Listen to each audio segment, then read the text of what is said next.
Oromoon Ameerikaa godhe dhufama. Akka dubartii Oromoo gootitti teenna jechuudha. Ciimtu teenna, beektu teenna, bareeddu teenna, haamilee teenna jechuudha. Jaalatti jibbiti. Dhiira caalti jechuudha. Okay? Haga dandeettee tattaaffii goote jechuudha. Ufiif jettiin jiraanni. Abbaaf haadheesiif, sabeesiif, jaarseesiif jetti jiraatti. Jaalattanii jibbitanii ispeeshaalii ijoollee si gaggargaltan mana kee galtanii yoo isin argu wallaahi arraba mul'isu godha. Maaliif Oromoo akka Oromootti Oromoon takka yoo guddate Oromoon miliyoona meeqa akka guddate akkasitti ilaala. Amma namni mucaa kanaaf maaliif rifate? Mucaan beekamtii qaba, dandeettii qaba. Urga Haacaaluun dee'ee booda haamilee nutti horee jechuudha. Artistoota adda qabnaa jechuudha.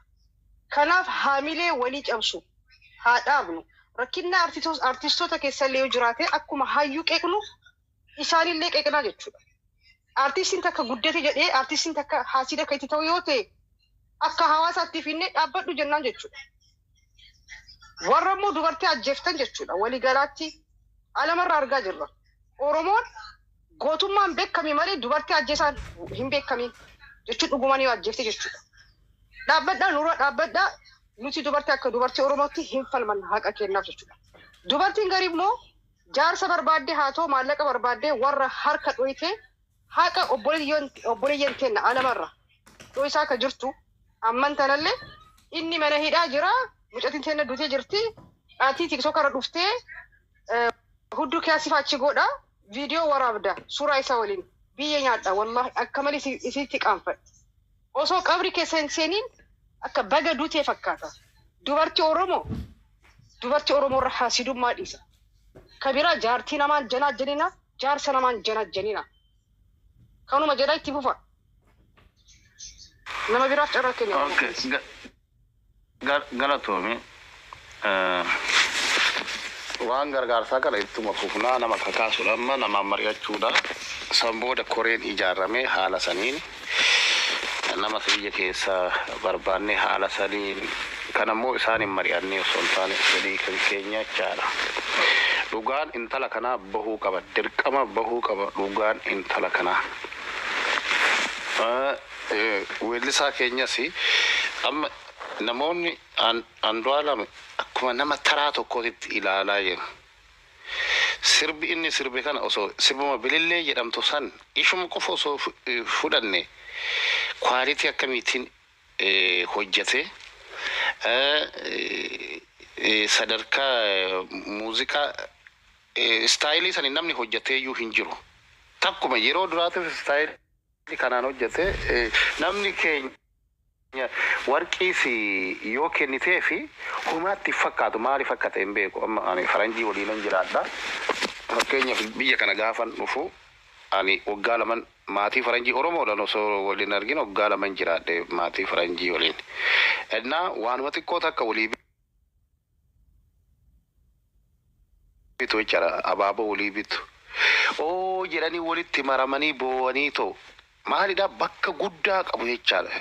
Laala kabajaa ati qabduuf sanii kennaa ati kennituuf sanii bakka guddaa amma eenyu Andu'aalam akkuma nama taraa tokkootti ilaallee irratti barreessaa jirra jechaadha. Nama maastara uummata Oromoo ta'e. Amma warri isa xiqqeessuu barbaadanii yeroo qabsoo qeerroo keessatti takka hin hirmaanne ol beekna waan ta'eef takka hin hirmaanne yoo hirmaatan immoo bakka isaan itti hirmaatan takka nagarre. Warra abbaan isaanii dargii ta'e fa'a ijoollee warra dargii ta'an fa'a taani isatu akkas godhe nuyi tan jechuun hin goone jechaan jiru anis hin goone jechaan jiru godhuu danda'a sarrabbitu beekaa seeratu gadi baasaa seeran qabamee jira sun qoratameet gadi baa garuu isa bira turte waan ta'eef akka nama tokkotti shakkiin qaba adda durummaadhaan isatu gaafatamuu qaba. Kun immoo qorannoodhaan malee ani ol jedheetuma namni hangas naamusa qabu kuni naamusa hin qabu araqee dhugaa maalidhaa akkasii maalidhaa argaa jirraa be eenyu namni naamusa hin qabne artistoota keessaa sirriitti argaa jirraa be sirriitti beekna. Anna kanawaan ta'eef Andu'aalam akkuma nama taraa tokkootitti osoo hin taane nama jabaa Oromoo umurii isaa xiqqaa kanatti nama jabaa Oromoo. Albamni inni dheengadda gadi dhiise sun immoo albama quality qabu. Seenaa gurguddaa of keessaa qabu. Mucaan kun osoo umurii guutuutti murteessaniis osoo du'eesi saba isaatiif hojjetee jira jechaadha.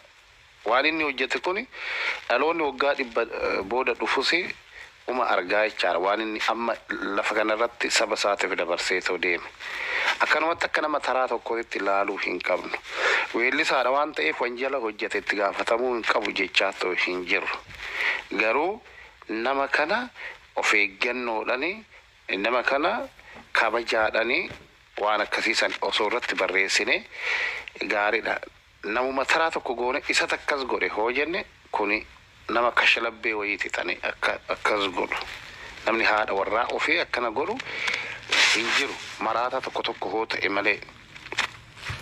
Inni immoo akka amala isaa naamusa isaa hoo laallu saba isaatiif maal akka hojjete hoo laallu waan akkasiisan ishii irratti miti. Intala hammatee toora furratti miti. Ani dhiiga isaa taatee irratti miti. Alagaadhaayyuu akka alagaarrattu kana irraa hawwata jedheetoo hin amanu jechaadha. Garuu immoo dogoggorri jiraachuu danda'a san seeratu adda baafata. Kanaaf akkuma taraa tokkotti ilaaluu hin qabnu jechuu barbaadettanii qubeetu dura gale natti fakkaate. Eenyu dura gale?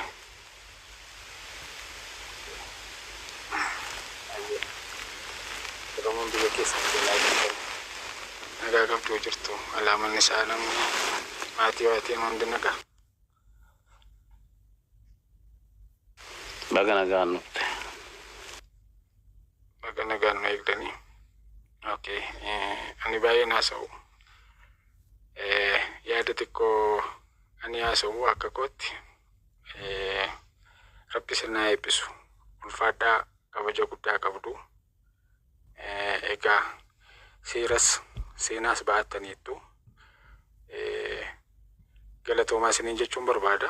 Maaliif eenyuyyuu namni immoo ni nyaatanii dhugaa fedhii qaba hojii qaba yoo hojjete malee immoo hin argatu. Isin immoo akka keenyallee miti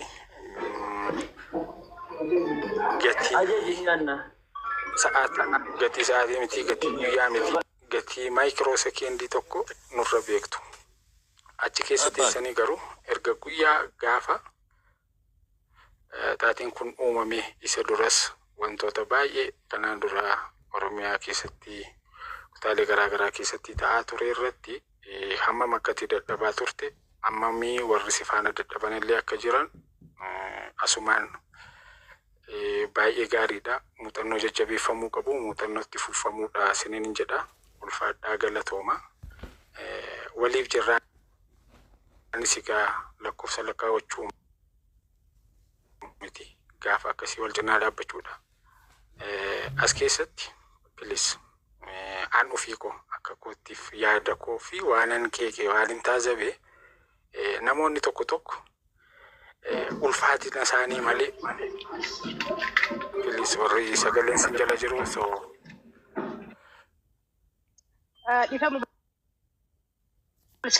body tara warra qabdan the big ምናምን jedhamu hin seensisina ሰዓት ጫላ ኑጂ ቃጅራ ፕሊስ seensisina galatooma itti bufi qubee dhifama. Okay, rakkoomba. Ni dhaga'amis yeroo balee. Hin dhaga'amu sirriitti. Okay, sanaa fi as keessatti maaltu jira beektu yeroo darbees ani naannoo mucayyoo karaa Shawaalixaa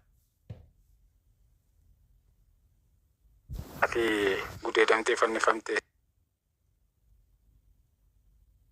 Simboo yeroo sana hammam akkati aartii hammam akkati hootaate naannooma sana ani gruupii kee kana seenuu jalqabe guyyaa sana bakka maraataa dhamuu mucaan kun maal ta'eetu hin jedhe jechuun callisee man osuman deemuutiin gastii kana seenee gaafa sana hammam akkasi dhukkube garuu har'a fi ergasiitii ammas taatee mucaa biyya alaabatti mucaa intalo mucayyoon jaldu duute mubaarik wajjin hammam akka wal loltan hammam akka mataa itti dhukkubsattan ta'ii ta'aa ture hunduma isaa haqiiqaan ture. Warri hojii gaarii hojjetan gaarummaan isaa tokko Rabbi biratti ni galmaa'aa fi seenaan illee isaan hin gatu. Inni guddaan immoo waan samii kanaaf dachee kana walakkaatti hojjetamu dukkana sodaatame namas dhokatame teekinooloojiis dawoo godhatanii Rabbiin niisu Rabbiin arga seenaan illee nama hin gatu.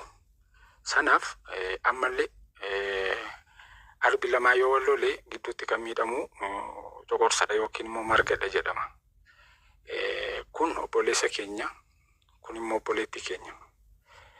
Guyyaa tokko qamaleenis mukarraan kufti jedhama. Arrabni filkaanis guyyaatti meeqa wal ciniina. Nutumti amma soo maastikaa lanfannuu yookiin immoo waa tokko soo nyaannu ilkaan keenya arraba keenya ni kutee ni dhiigsa.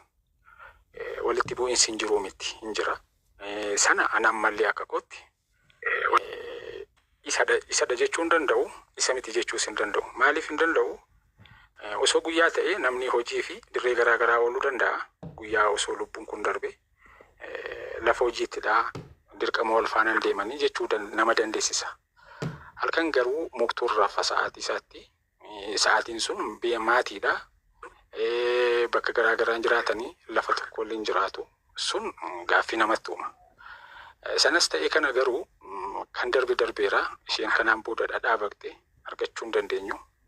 Garuu fakkaattonni ishee isa duras kanneen akka mucaa shaaworii keessatti du'e jedhanii soraa ola deemtu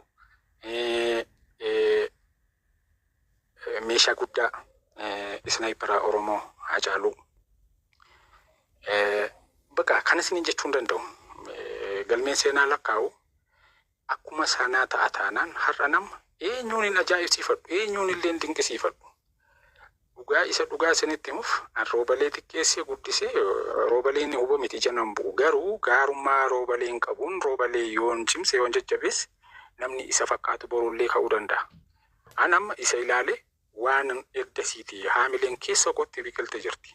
Maaliif guyyaa sanaa akka nama maraasaatti eenyuun isa dhiiraan isa dubaraatiin sim jedhaa an akkasidha jechaa ture. Mucaan kun badii qaba jedhee tilmaame. Shallagarra keessoo eenyuun shallaguu danda'a. Inni dhugaaf inni sirriin garuu ala dhaabbatanii osoo hin taane keessa dhaabbataniitu kan dhugaa tokko argan.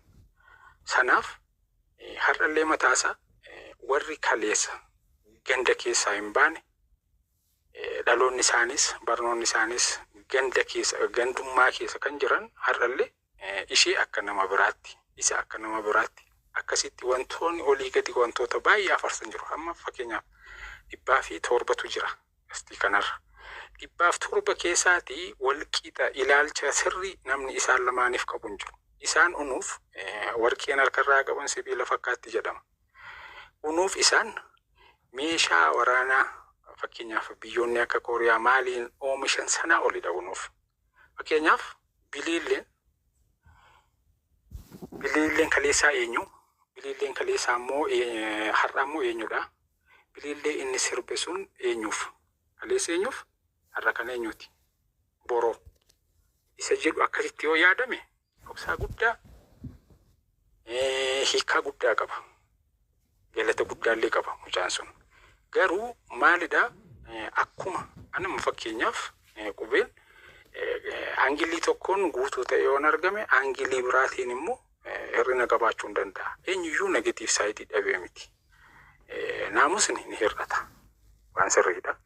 Kun immoo har'a erga akkas ta'e erga namni kufee erga piroofaayiliin namaa badee sanaa osoo hin taane namni itti eenyuyyuu itti gaafatamummaa qabna karaa nuu danda'ame.